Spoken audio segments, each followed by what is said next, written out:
Analise a figura abaixo.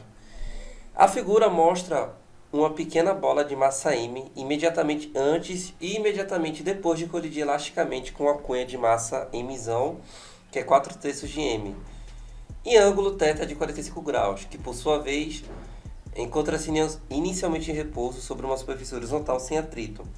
Imediatamente antes da colisão, a bola tem uma velocidade horizontal de módulo V0. Sabendo-se que imediatamente depois da colisão, a bola se move para cima na vertical com velocidade de módulo V1, enquanto que a cunha adquire uma velocidade horizontal, qual a razão, né, da velocidade V1 por V0? Sendo V1 a velocidade da bolinha indo para cima e V0 a velocidade inicial horizontal. Beleza.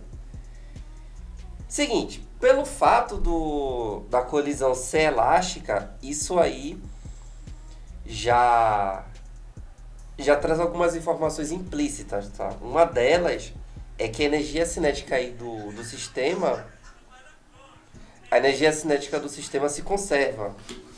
Peraí.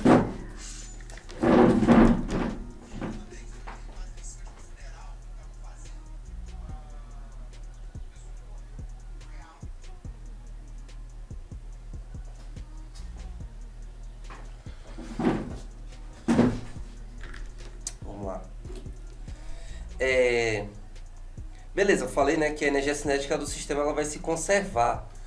Ou seja, a energia cinética do sistema seria a energia cinética inicial dessa bolinha. Que após colidir, parte dessa energia cinética permanece nela, parte, tá? O restante vai para a cunha. Então, a energia cinética inicial é energia, né? Existe uma conservação da energia cinética, então é igual a energia cinética final.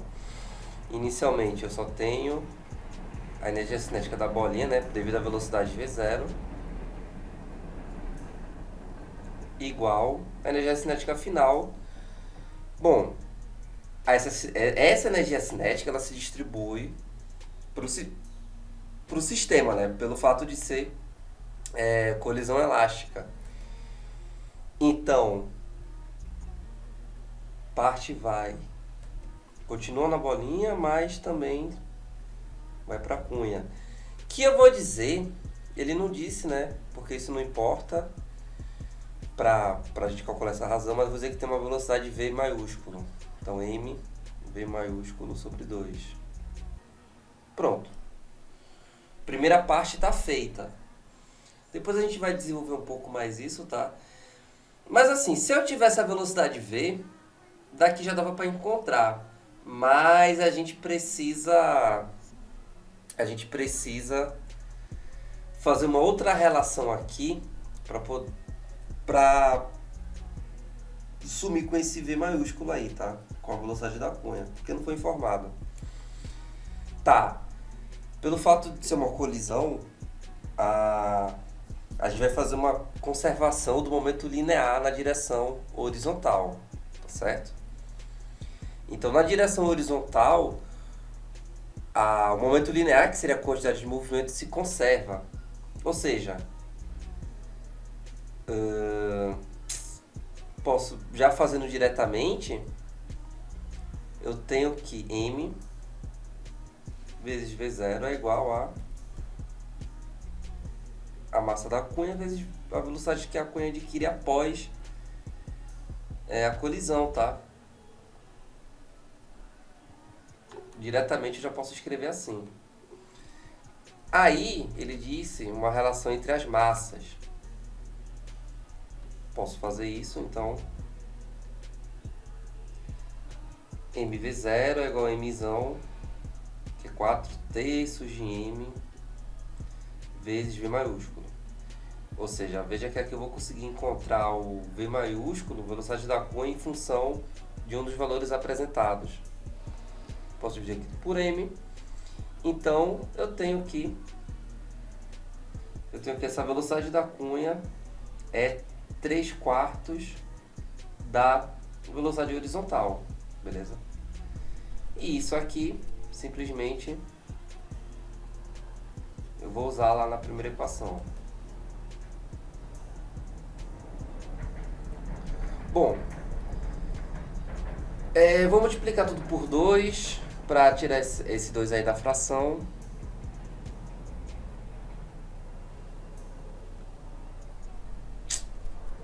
Vai ficar MV1.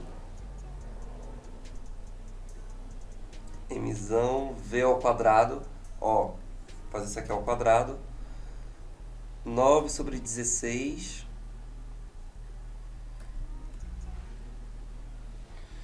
Beleza. Daqui mesmo também vou substituir a relação da massa, que é 4 terços de M. Vamos lá. Posso dividir tudo por M. Aqui, simplificar. E aí eu tenho que velocidade inicial ao quadrado é igual a velocidade final ao quadrado mais V1 ao quadrado mais 3 quartos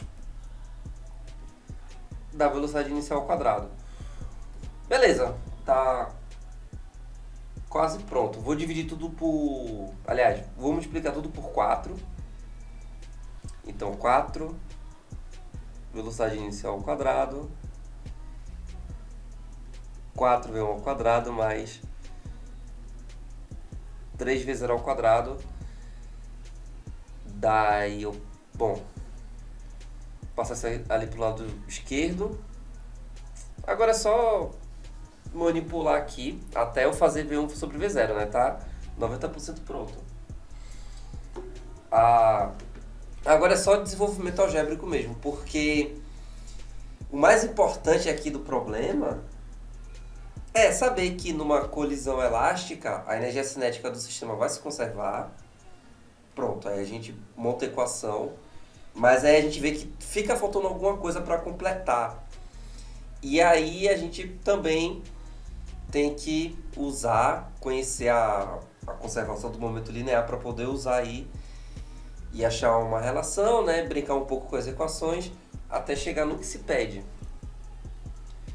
que é aqui. Aqui eu vou ter V0 ao quadrado igual a 4V1 ao quadrado. Bom, como tudo é positivo, posso tirar a raiz aqui sem medo de ser feliz. Então fica V0 igual a 2V1. Que se eu fizer V1 por V0,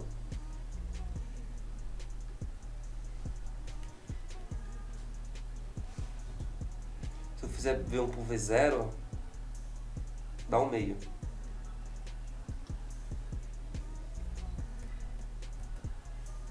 Deixa assim mesmo.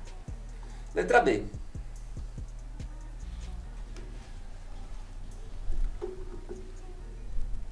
Então o principal tá nesses dois, ó. Aqui na conservação de energia cinética e na conservação do momento linear. Tá? O resto é mais você brincar aí com as equações até encontrar o que se pede. Tá? Bora para a segunda questão. Observe a figura abaixo. Numa experiência de interferência de Young, as fendas estreitas e paralelas F1 e F2 são iluminadas com luz monocromática de frequência F em um meio em que a velocidade da luz é c. Obtém-se no anteparo distante um sistema de franjas, em que o máximo central localizado em O está separado do segundo mínimo seguinte da distância y, sendo D a distância entre as fendas e L, a distância entre as fendas e o anteparo com a razão D sobre L aproximadamente igual a zero. Isso aqui vai ser importante. A razão y sobre L é dada por quê? Por qual expressão? Vê só. É bem legal saber você demonstrar aqui a equação que determina y, tá? É bem interessante. Vou fazer aqui.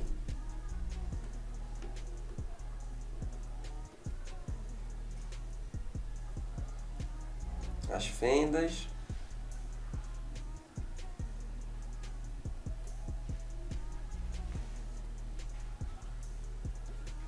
beleza.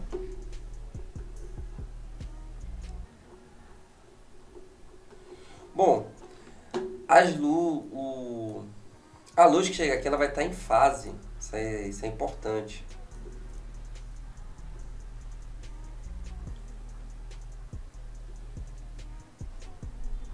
E devido ao princípio de Huygens, né?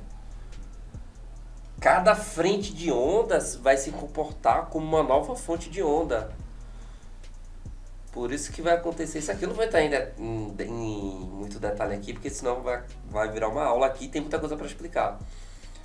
Mas é interessante ver que isso aqui acontece também a outro princípio, né? Princípio de Huygens. Cada frente de onda se comporta como uma nova fonte de onda. Por isso que quando a luz ela se espalha, claro que essa abertura nesse experimento, ela é da ordem de grandeza do comprimento de onda, tá? Para poder isso acontecer.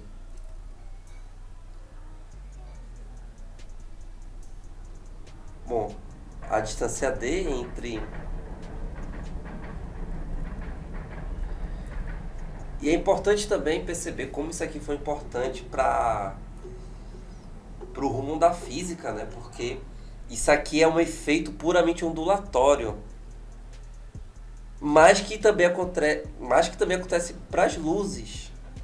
Então, isso aqui é um experimento que digamos assim, concretiza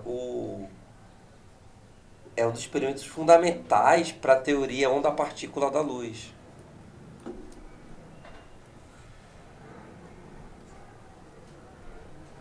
Então, vê, isso aqui é um efeito puramente ondulatório, né, que acontece para ondas, mas também acontece para a luz. Então, a luz ela pode ser considerada uma onda por causa desse experimento aqui.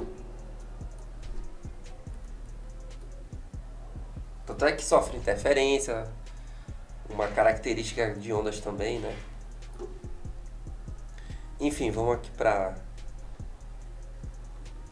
o problema.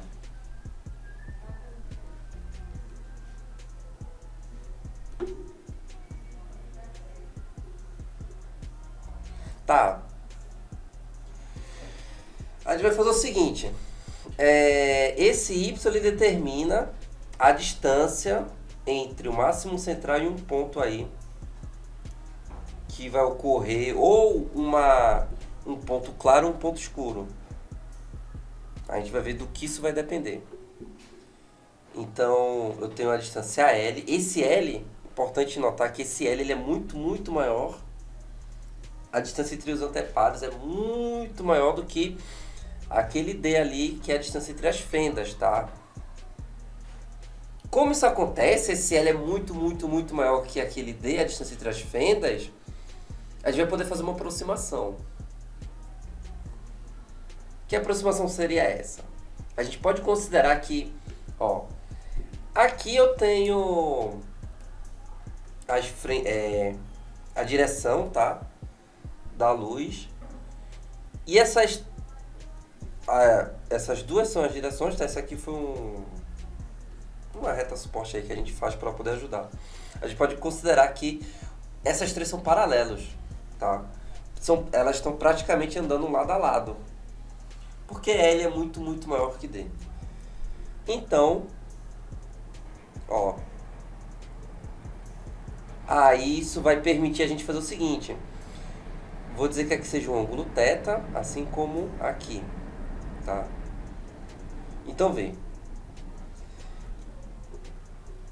Já que isso aqui ocorre, eu posso dizer que o seno daquele ângulo é praticamente, vou dizer que até que é igual tangente, a tangente dele mesmo. Uma aproximação aí que ocorre até com frequência em física, né? Essa aqui a gente também faz lá em MHS. Muito comum também. Beleza. Quem é seno de θ? Ah, peraí, faltou uma coisa. Isso aqui eu posso considerar, sabe o quê? Como a diferença de caminho das ondas, tá? A diferença de caminho. Então, seno de θ é cateto oposto, que é... Ó, vai formar um triângulo retângulo aqui. É o cateto oposto, Δx, sobre a hipotenusa, que é o D. A tangente, aí agora eu vou olhar para o anteparo. Vai ser cateto... Agora eu vou olhar para esse triângulo aqui, ó.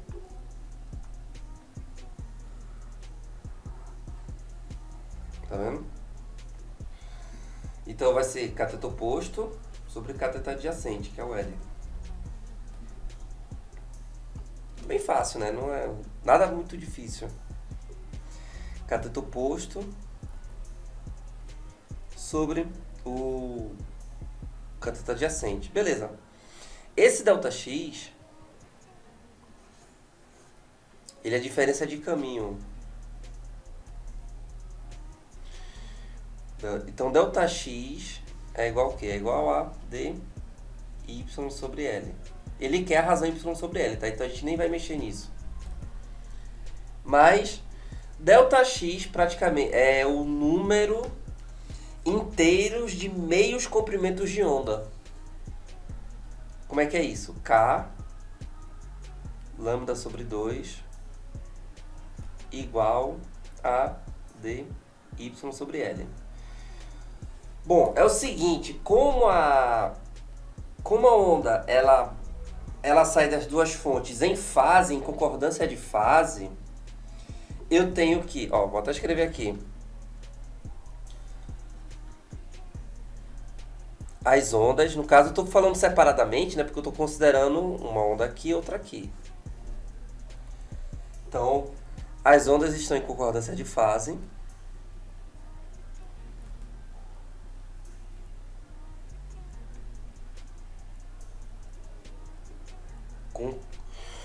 Concordância de fase. Isso vai ter uma consequência, que é o seguinte. O K, ele é um inteiro. 0, 1, 2, 3, 4, 5.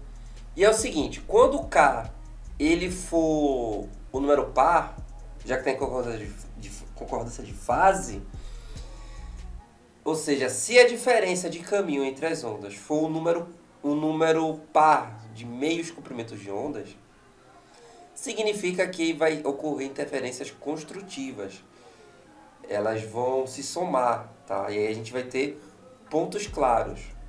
Isso aí, inclusive, você até pode pesquisar no YouTube que deve ter o experimento prático disso. E aí você vai ver que em certas regiões a tela vai ficar bem clara, porque ocorre interferência construtiva, e outros vai ficar escuro. As ondas vão se anular, que a gente diz que são as franjas escuras, né? Que é onde ocorre interferência destrutiva. Então, vamos lá. Se K, vê só, se K for 0, 2, 4, 6 e por aí vai, ocorre, né, interferência construtiva. Tanto é que se K for igual a 0, no caso, se K for igual a 0, deixa eu voltar aqui para a equação. Deixa eu deixar em função de y aqui. Então, y é igual a K vezes lambda, comprimento de onda, vezes L sobre 2D, né? Se eu isolar o y, isso. Então, veja aqui, quando K for igual a 0, tudo isso aqui vai ser igual a 0, ou seja, y igual a 0. Isso aqui é o primeiro máximo central. É o máximo central, no caso, que é esse ponto aqui, ó. Veja que y é igual a 0, ou seja, ele vai dar exatamente aqui, que é onde ocorre o máximo central, tá certo? Tá. Continuando aqui, ele... Então aqui, ó, for número par, então interferência construtiva, se for ímpar, tipo 1, 3, 5, 7, é onde vai ocorrer é os pontos escuros, ou seja, interferência destrutiva, tá? Quando não está em concordância de fase, é o contrário. É engraçado, isso fica o contrário. Então aqui, tipo, quando não está em concordância de fase, aqui é interferência construtiva e aqui é interferência destrutiva. Mas não é o caso aqui é em concordância de fase. Aí ele fala, o Y ali é um ponto localizado, está separado do segundo mínimo seguinte. Segundo mínimo. Como ele falou segundo mínimo, então é o seguinte, ó. Aqui eu tenho, bom, como é um ponto escuro, é o mínimo, né? É onde ocorre então a interferência destrutiva. Porque senão seria o máximo, né? Se ele fala é segundo máximo. Beleza, então a gente vai olhar para cá, nas interferências destrutivas. Aqui é onde ocorre o primeiro mínimo. E aqui é onde ocorre o segundo mínimo. Então, pelo visto, é o que ele pede, que é o segundo mínimo. Então, eu vou fazer isso aqui assumindo K igual a 3. Então fica 3 meios de lambda igual a dy sobre L. Tá. Mas ele não deu comprimento de onda, mas ele deu as informações que dá pra gente encontrar, que foi a frequência e velocidade. Então,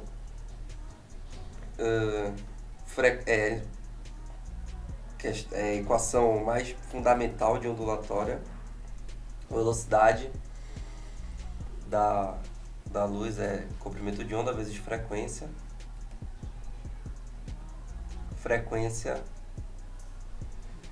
Velocidade sobre que frequência? Comprimento de onda. Comprimento de onda, então posso encontrar fazendo a razão velocidade sobre frequência. Beleza? Ok. Então vai ficar 3c sobre 2f igual a d vezes y sobre L. Ele quer essa razão. Beleza. É só dividir tudo por d. Então a razão y sobre L é 3c sobre 2fd. 2 vezes frequência vezes distância.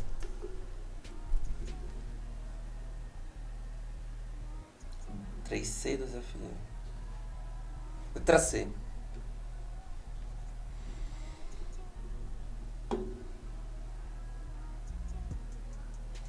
Muito bom, muito bom. Vamos para a próxima. Um projétil de peso P é lançado a partir de uma superfície horizontal plana. Considere que, durante todo o voo do projétil, sopra um vento contrário na horizontal, aplicando ao projétil uma força horizontal constante de módulo P sobre 4. Sabendo-se que não há interferência do vento na direção vertical, de que ângulo com a superfície horizontal o projétil deve ser lançado de modo que a altura máxima alcançada pelo projétil seja igual ao seu alcance ao retornar ao solo. Essa questão é bem legal, que ela foge um pouco do padrão de lançamento oblíquo. No caso, no lançamento oblíquo, para quem já está acostumado, a maioria das questões segue um roteiro, né? A gente decompõe a velocidade para poder analisar os movimentos de forma independente. Aí, direção vertical, o movimento é uniformemente variado. Horizontal, o movimento é uniforme, né? Aqui não. Aqui, as duas direções vão ter aceleração. Então, essa é a parte interessante desse problema. E com isso, o movimento a trajetória não vai ser parabólica, vai ser outro formato, que eu acho que nem tem nome.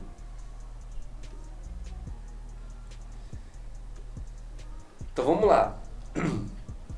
Aqui o alcance, aqui é a altura máxima. Ele quer que essa altura máxima tenha o mesmo valor do alcance. Tá.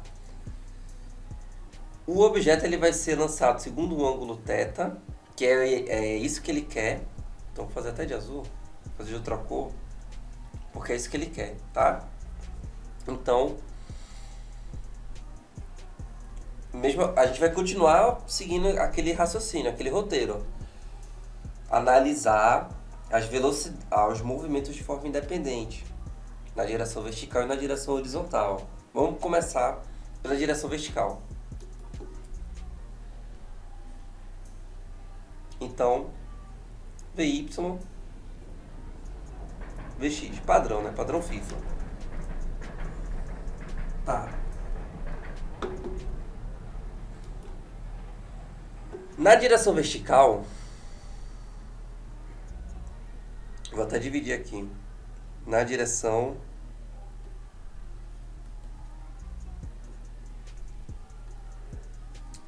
vertical,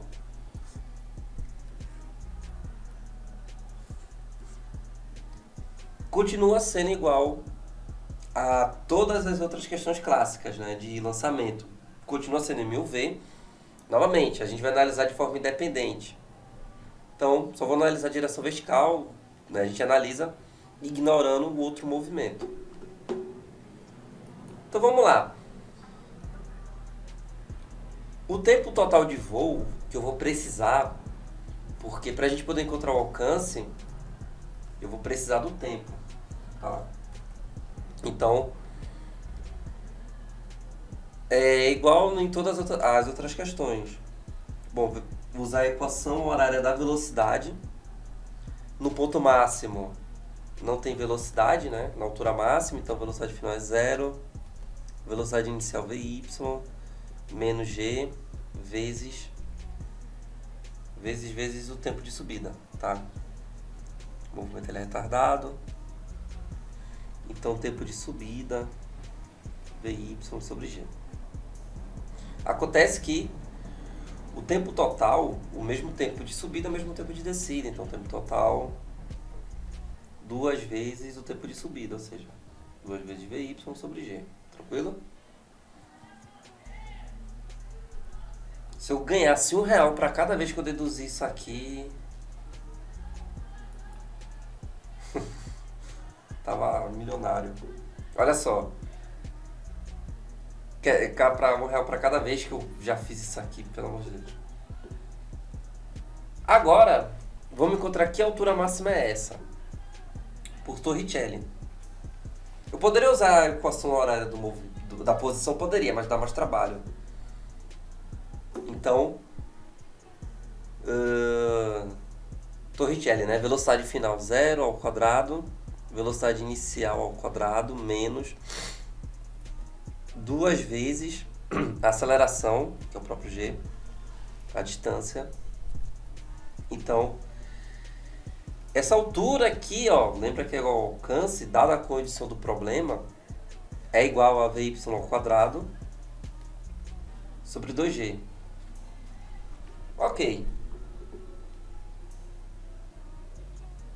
Por enquanto, nada de novo, porque isso é algo que a gente faz, né, naquelas questões simples lá de lançamento oblíquo. Agora, o interessante vem agora na direção horizontal.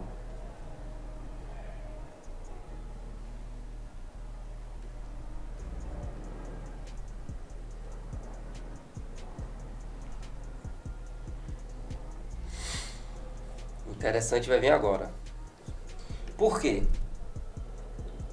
Ó, se você tem um bom domínio de movimento uniformemente variado e de dinâmica, isso aqui não tem nada de especial, porque tendo o domínio nesses dois assuntos, né, sabendo relacionar, isso aqui é bem simples, beleza? Não é difícil. Quem é que vai ter dificuldade nisso aqui? Agora, a verdade dói, mas precisa ser dita. Quem é que vai ter dificuldade nisso aqui? Vai ter dificuldade nisso aqui quem decorou esse roteiro. Aquele roteiro de, por exemplo, o que eu fiz na direção vertical. Velocidade final zero, velocidade inicial y, menos g, vezes ts, né? No caso, decompõe, faz essas coisas sem pensar no que está fazendo.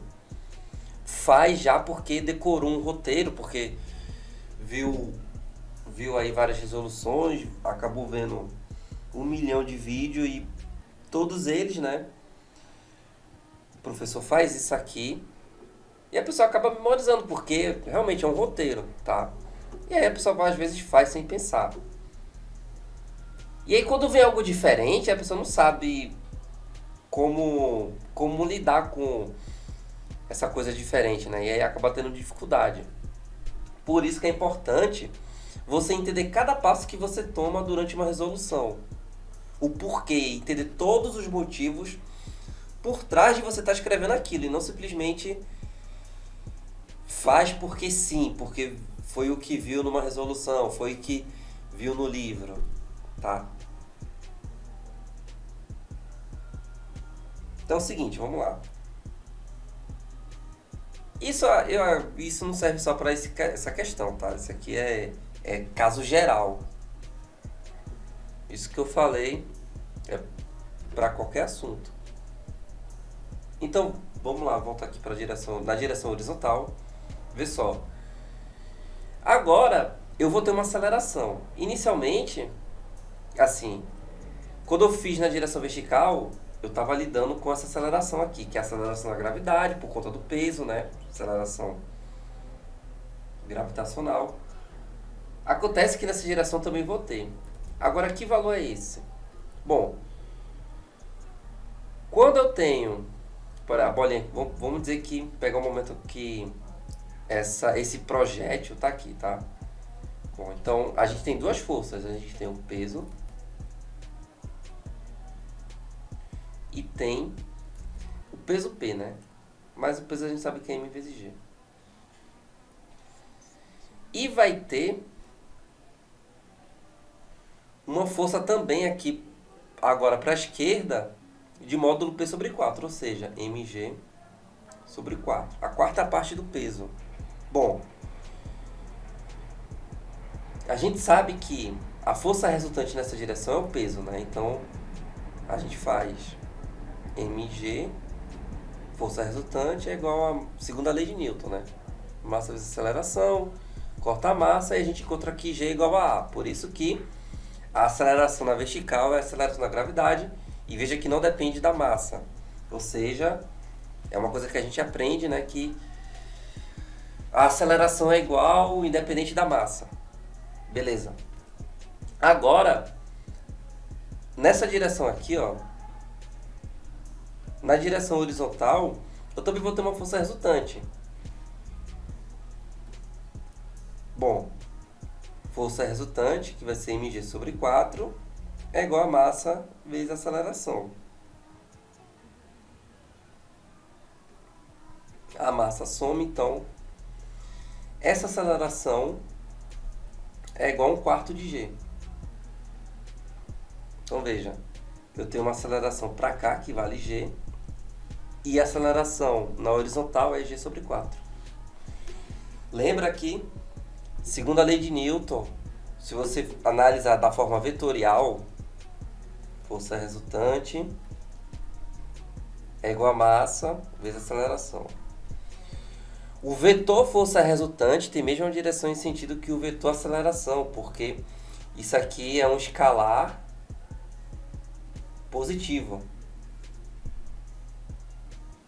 Então, os dois vetores, força resultante e aceleração, têm a mesma direção e sentido, tá? Por isso que, se a força, aqui no caso, na direção vertical, a força resultante é para baixo, então a aceleração vai ser verticalmente para baixo. Aqui a força resultante é horizontal para a esquerda, então a aceleração vai ser horizontal para a esquerda, tá? Tá. Então, na direção horizontal, veja, a velocidade inicial tá para a direita, a aceleração tá para a esquerda. Então veja que inicialmente o movimento ele vai ser retardado, tá? Ele vai diminuindo de velocidade. Vamos lá. Então, usar aqui a equação da posição. Distância percorrida, que é o alcance, é igual a velocidade inicial vezes o tempo, que nesse caso é o tempo total de voo, menos a aceleração, tempo total ao quadrado sobre 2. Agora é só fazer as devidas substituições, tá? Eu já tenho tudo que eu preciso para substituir. Eu tenho o alcance, que é o ali, ó, que é a altura máxima, é a condição do problema. Vx, beleza, o tempo total que eu tinha encontrado e a aceleração que ele vai sofrer na direção horizontal. Pronto. Fazer todas as substituições, a gente encontra a resposta, o ângulo. Vamos lá. Tentar que ser o mais direto possível, tá? Porque a gente já sabe o que tem que fazer. Agora é só questão mesmo de trabalho manual mesmo, tá? Manipulação algébrica. Olha só. O alcance, Vy ao quadrado. O alcance que é a altura, tá? 2G. Então, Vx vezes o tempo total, que é 2 Vy sobre G, menos a aceleração, que é 1/4 da aceleração da gravidade, vezes o tempo total ao quadrado, isso aqui tudo ao quadrado, 4Vy ao quadrado sobre G ao quadrado dividido por 2, que é multiplicado, mesma coisa que multiplicar por 1/2, tá? O que é que eu posso fazer aqui para simplificar? Isso aqui tem um 4, esse G. Posso multiplicar tudo por 2G, né? Se eu multiplicar tudo por 2G, eu vou tirar as frações, os denominadores da fração. Então vai ficar Vy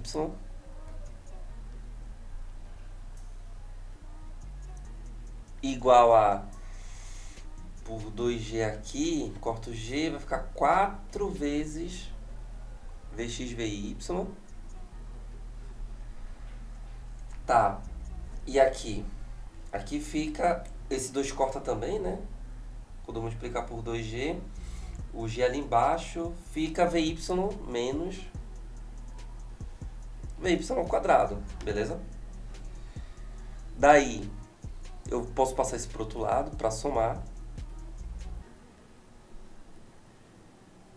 4 Vxvy. Vy é diferente de zero, posso dividir aqui por 2. E aí eu tenho Vy igual a 2Vx. Vy é V seno θ. Deixa para substituir aqui no final. Vê que se a gente substituísse isso no início, seria infernal a conta.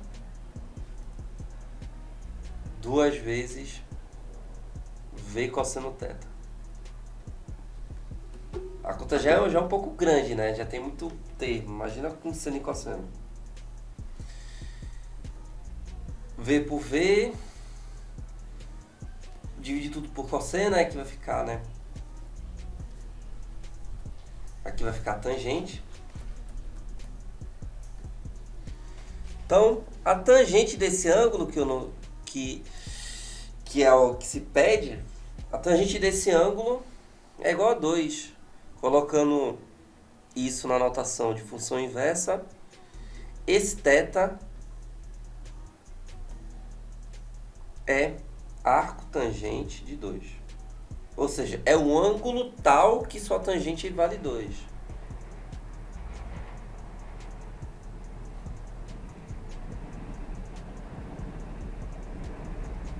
Letra A.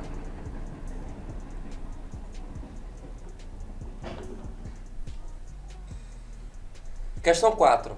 Uma barra cilíndrica de 1 metro de comprimento e base de área 5 centímetros quadrados está envolvida por um isolante térmico e possui uma de suas extremidades mantidas em contato térmico com uma câmara de vapor de água em ebulição. A outra extremidade da barra está imersa em uma cuba que contém uma mistura bifásica de água e gelo em equilíbrio térmico. Sabe-se que o coeficiente de condutividade térmica do cilindro é 0,5, isso aí, né, nessas unidades, e o calor latente de função do gelo é 80 calorias por grama. Determine a massa de gelo que se funde em 144 segundos e a temperatura da barra cilíndrica a uma distância situada a 80 centímetros da extremidade mais fria e assinale a opção correta, dado a pressão atmosférica é a do nível do mar. Portanto, aqui, esse equilíbrio, então agora que ele me disse isso, eu posso concluir que aqui está 0 graus Celsius e aqui é 100. Importante, hein? Pressão influencia nisso, tá? Na temperatura de fusão e de ebulição, beleza? Se a pressão fosse menor, a temperatura seria menor também. Beleza, vamos resolver. É o seguinte, vai haver uma condutividade térmica aqui, tá? Um fluxo de calor, lei de Fourier, conhecido como lei de Fourier, né? Então, o fluxo térmico, fluxo de calor, é dado por constante de condutividade, coeficiente de condutividade, a área vezes a diferença de temperatura entre os dois extremos, dividido pelo comprimento, da barra, tá? Fluxo de calor. Eu vou salvar esse nome aqui. Vou até escrever isso aqui. Fluxo de calor. Geralmente, para qualquer fluxo que se diga, a gente usa esse φ maiúsculo, né? Fluxo magnético, fluxo elétrico. Tá, por que que eu... Daqui a pouco vocês vão entender por que eu destaquei fluxo de calor. Vê só. Vai pensando aí o que significa fluxo. Ó, a condutividade vai ser 80, quer dizer, 0,50 calorias. Uma dica aí, tá? É sempre bom você se acostumar a fazer conta usando as unidades. Ainda mais nessas questões em que a unidade é importante. Isso começa a acontecer, eu vou dizer, isso começa a ser importante a partir ali de hidrostática. Porque, por exemplo, pressão pode ser dado em várias unidades. Volume também pode ser dado em várias unidades, né? Densidade. Então é importante saber trabalhar com as unidades também. Beleza? Então, ó, 0,50 calorias segundo centímetro grau Celsius vezes a área, que é 5 centímetros quadrado, vezes variação de temperatura. No caso, a diferença de temperatura entre os dois extremos, que nesse caso, 100 menos 0, 100. Sobre o comprimento, que é 1 metro. 1 metro, que é a mesma coisa que 100 centímetros. Tá? Então, vê. Ó, centímetro vezes centímetro dá centímetro ao quadrado, que aí ó, vai cortar. Grau Celsius, grau Celsius. Então, fluxo de calor sobra o quê?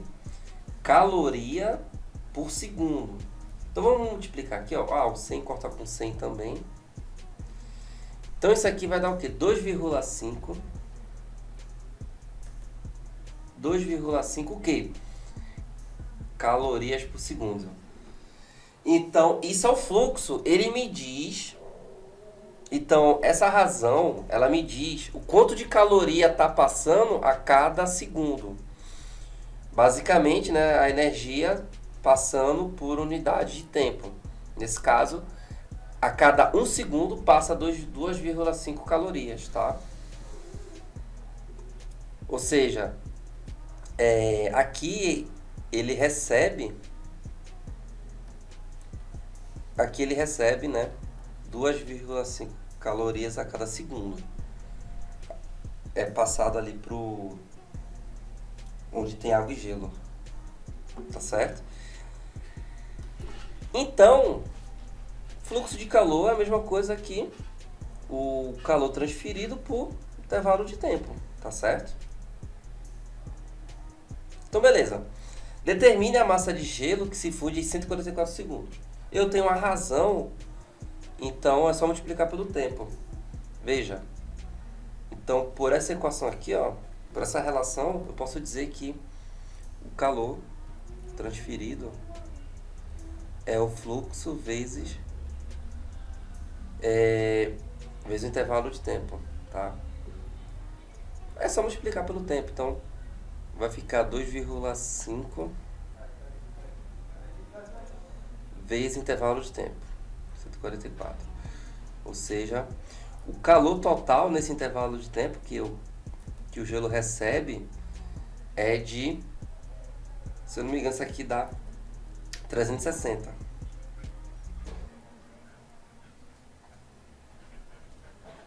Eu já tinha feito antes. Então, bom, se esse é o calor que recebe, eu consigo achar a massa de gelo que vai derreter, que vai se infundir. Como está no equilíbrio térmico, o gelo e a água está 0 graus Celsius.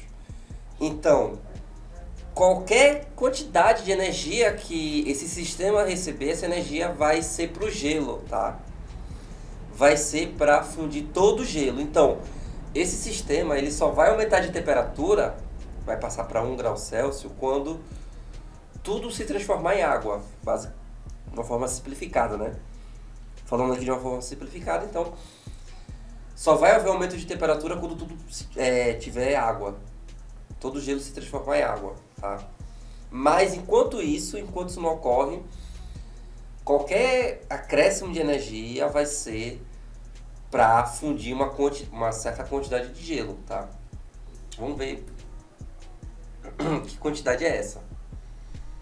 Bom, o calor de fusão do gelo é Q vezes M vezes a massa vezes o calor latente. A quantidade de calor é 360, a massa, eu vou descobrir, o calor latente é 80. A gente resolvendo isso aqui, a gente descobre que a massa de gelo, ela vale 4,5 gramas. Então, com isso a gente consegue derreter 4 gramas e meia de gelo. Claro que, como se a gente considerar que estabelecer um regime estacionário aqui, vai ficar passando calor, mantendo fixo, né? Vai ficar passando calor e aí alguma hora vai derreter todo o gelo. Dava até pra descobrir, se ele me desse a massa de gelo, ó, tem tanto de gelo aí. Ele poderia perguntar quanto tempo leva para derreter todo o gelo. Seria uma variação. Mas aí para isso eu teria que saber toda a massa do gelo, tá? Porque aí daqui eu descobriria a quantidade de calor necessária e ao substituir no fluxo eu teria o intervalo de tempo necessário para receber todo esse calor. Mas isso aí é uma variação, tá? Tá, a única alternativa aqui que pode ser isso é a letra D. Mas ele pergunta, então tem outra pergunta aqui. E a temperatura da barra cilíndrica a uma distância situada a 80 centímetros da extremidade mais fria. Isso aqui a gente pode trazer um pouco de bom senso. Vê, um pouco de lógica. Se eu fizesse um gráfico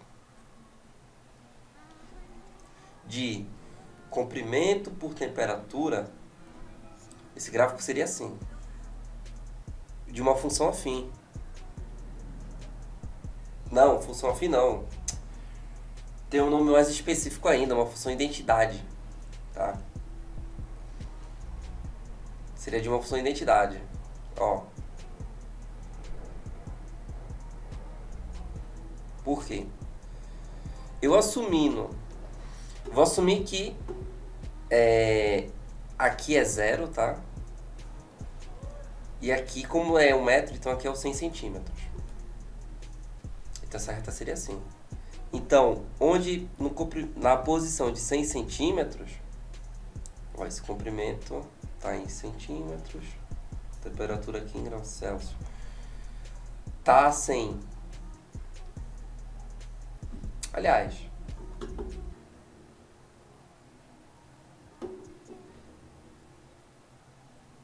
mas seria o contrário, né? Aqui é o 0 e aqui seria o 100. Enfim.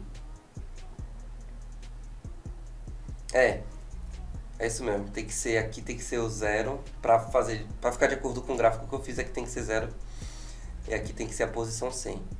Né? No caso aqui é a origem. Tá. Então veja que é uma função afim, é de 1 para 1. Então, na posição 0, que é a origem, está a 0 graus Celsius. Na posição 100, está a 100 graus Celsius. Então, em 80, ele pergunta distância situada a 80 centímetros da extremidade mais fria. Ou seja, ele quer saber aqui, ó. Na posição 80. Tá a 80 graus Celsius, né?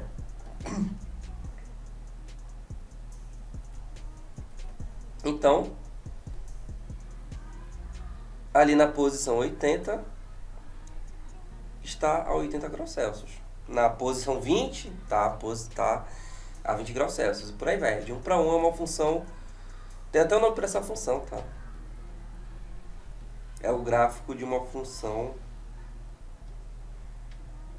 identidade. Preciso saber o que é uma função de identidade para resolver isso? Não. É só uma curiosidade. Tanto é que aqui é 45 graus. Vamos para a próxima questão.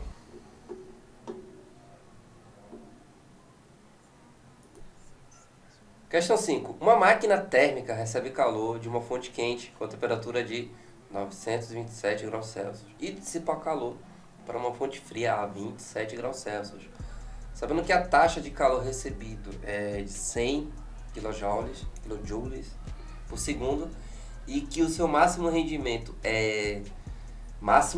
grava essa palavra, 2,5 vezes maior que o rendimento real. Rendimento real, grava essa palavra também. A potência útil em kilowatts que essa máquina poderá produzir será de quanto? Vamos fazer a diagramação aqui de energia para facilitar o entendimento. Então eu tenho uma fonte, vou fazer aqui uma fonte quente, uma fonte fria.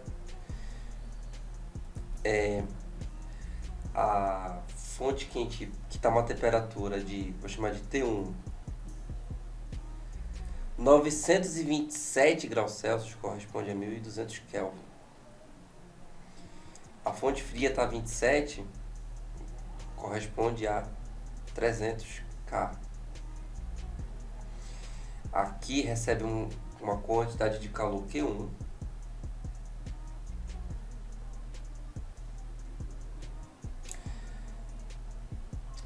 Fazer aqui de outras cores para ficar mais bonito. Fonte quente. fonte fria. A fonte quente recebe calor Q1.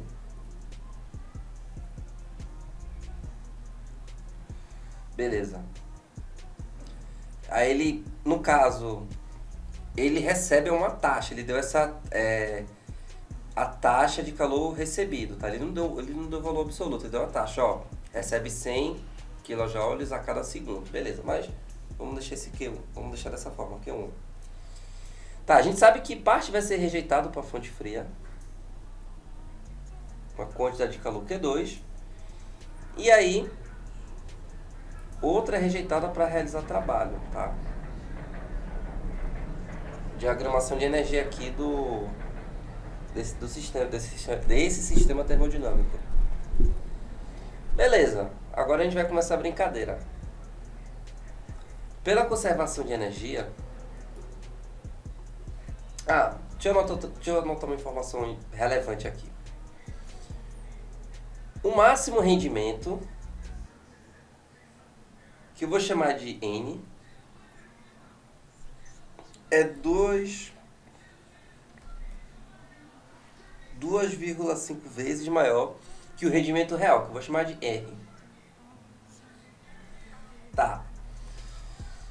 Bom, pela conservação de energia, eu tenho que Q1 é igual a trabalho mais Q2. Outra coisa. Isso aqui que ele deu, 100 kJ por segundo, é o calor que ele recebe. Eu também posso chamar isso de potência, tá? Eu vou chamar de potência porque potência é isso, é o calor transferido por unidade de tempo. Tanto é que ele pediu até aqui, ó, em watts, tá?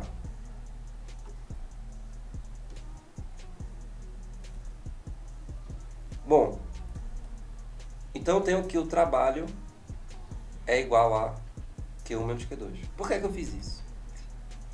Porque o rendimento real, é a razão entre o trabalho realizado pelo calor que ele recebe, tá? Então, o trabalho vai ser Q1 menos Q2. Rendimento, em sua essência, é sempre isso. É um valor de algo que é usado pelo valor total recebido. Tá, então isso se aplica até a várias situações, não só a isso aqui, tá? Se aplica a várias situações.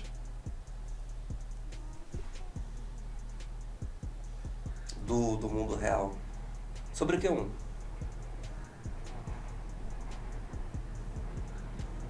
Por exemplo, deixa eu ver aqui um exemplo, tá? Sei lá, o seu ventilador, ele... Sei lá, o ventilador não. Mas alguma coisa, uma máquina recebe 100 joules, mas só desses 100, 20 se perde. Sei lá, vamos pensar aqui no exemplo do ventilador. Vamos supor que o ventilador recebe 100 joules. Vamos supor que desses 100, 20 joules são perdidos pelo atrito, pelo calor, né? Que a gente sabe que uma máquina ela esquenta, então se você liga o ventilador, depois de um tempo você toca ali, tá quente, né? Então isso é energia sendo perdida. Ou seja, vamos supor que a gente calculou e então 20 joules foram perdidos dessa forma, na forma de calor. Ou seja, sobra 80 para ele usar. Então, qual seria o rendimento desse processo? 80 sobre 100, ou seja, 80%. É sempre uma razão entre o valor que foi utilizado pelo valor total. Mas, como eu falei, isso se aplica a qualquer coisa, tipo até em dinheiro, até em questão de dinheiro. É porque eu pensei aqui em questão de energia, porque a gente está trabalhando com energia, né? Mas é um conceito que se aplica a outras coisas. Mas voltando aqui para a questão, separando essa fração, fica 1 menos Q2 sobre Q1. Beleza, então esse é o rendimento. Real, rendimento real. Ele fala que o rendimento máximo que teria é 2,5 vezes maior que o rendimento real. Que rendimento máximo é esse? Esse rendimento máximo é o maior rendimento que essa máquina poderia ter operando entre essas duas temperaturas. Que é basicamente o rendimento ali do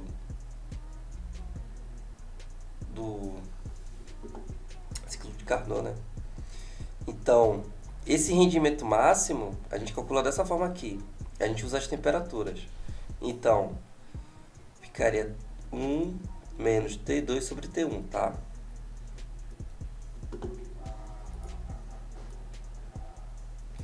Então, esse é o rendimento máximo, tá? É o rendimento que a máquina... É o máximo rendimento que a máquina pode ter operando entre essas duas temperaturas, beleza? Isso aqui é um rendimento teórico, porque isso nunca acontece. Bom, ele diz que é 2,5 vezes maior, então é o seguinte. Vou fazer o seguinte, botar aqui do lado. E...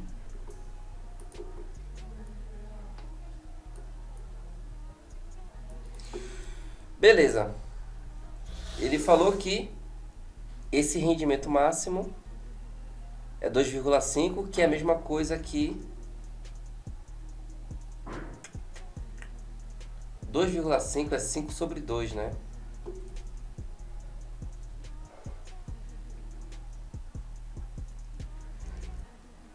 É 5 sobre 2 do rendimento real. Vamos substituir. Então, o rendimento aqui é 1 menos T2 sobre T1 igual a 5 sobre 2 vezes 1 menos Q2 sobre Q1. Tá, mas por que eu estou fazendo isso? Deixa eu voltar aqui no início para entender o que é que vai acontecer. Ele me disse quanto é que vale a potência 1. Vou chamar de potência 1 a potência aqui da, vamos dizer que é a potência da máquina da fonte quente. Por quê? Potência, né? É a energia transferida por unidade de tempo, que é o que ele disse. Ou seja, isso aqui vale 100 kJ por segundo, ou seja, posso dizer que é Q1 sobre intervalo de tempo. Ele quer saber a potência útil em kilowatts que essa máquina poderá produzir. A potência útil é justamente da energia que é utilizada para realizar o trabalho dessa máquina. Ou seja, para eu encontrar a potência útil, eu vou fazer trabalho sobre intervalo de tempo. Sendo que o trabalho, é Q1 menos Q2, tá? Mas já vou utilizar isso. Primeiro eu quero achar uma relação entre Q1 e Q2, para depois substituir. Vamos lá. Isso aqui tem um valor, tá? T2 sobre T1. Então, 1 menos fica 1 quarto. T2, 300 sobre 1200. 5 sobre 2 vezes 1 menos Q2 sobre Q1. Isso aqui é 1 quarto, então fica 1 menos 1 quarto. 5 sobre 2. 1 menos Q2, Q1. Vou multiplicar tudo por 4. 4 menos 1. 10. 1 menos Q2 sobre Q1. 3. 10 menos 10 Q2 por Q1. Quase lá. 10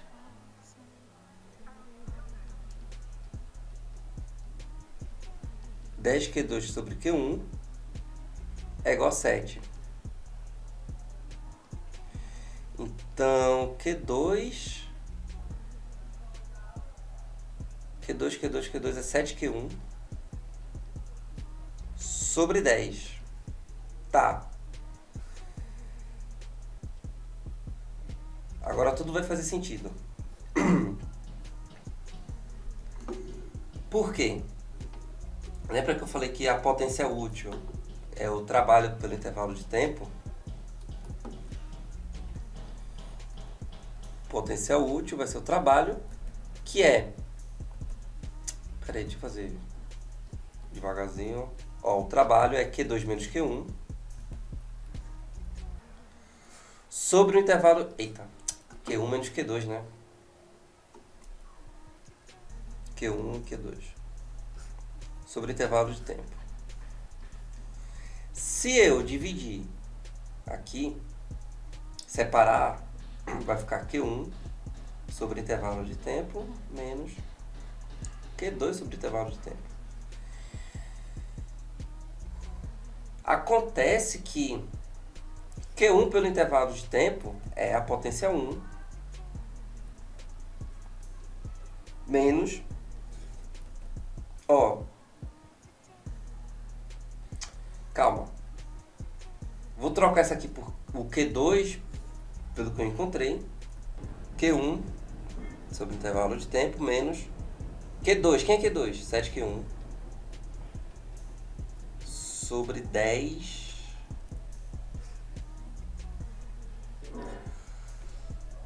vezes o intervalo de tempo. Ó, isso aqui é a potência 1, assim como isso aqui também.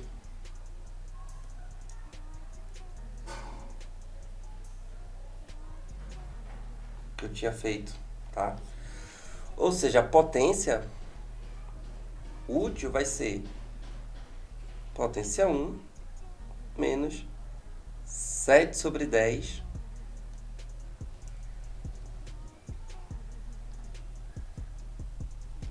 na potência 1 também.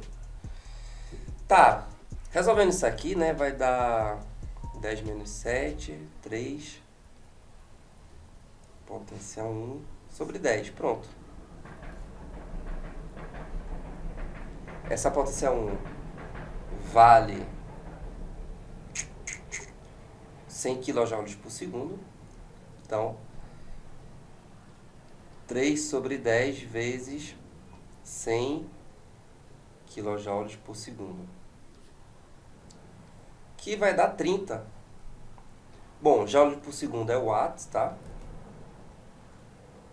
Então vai dar 30 kW, tá? Bem interessante.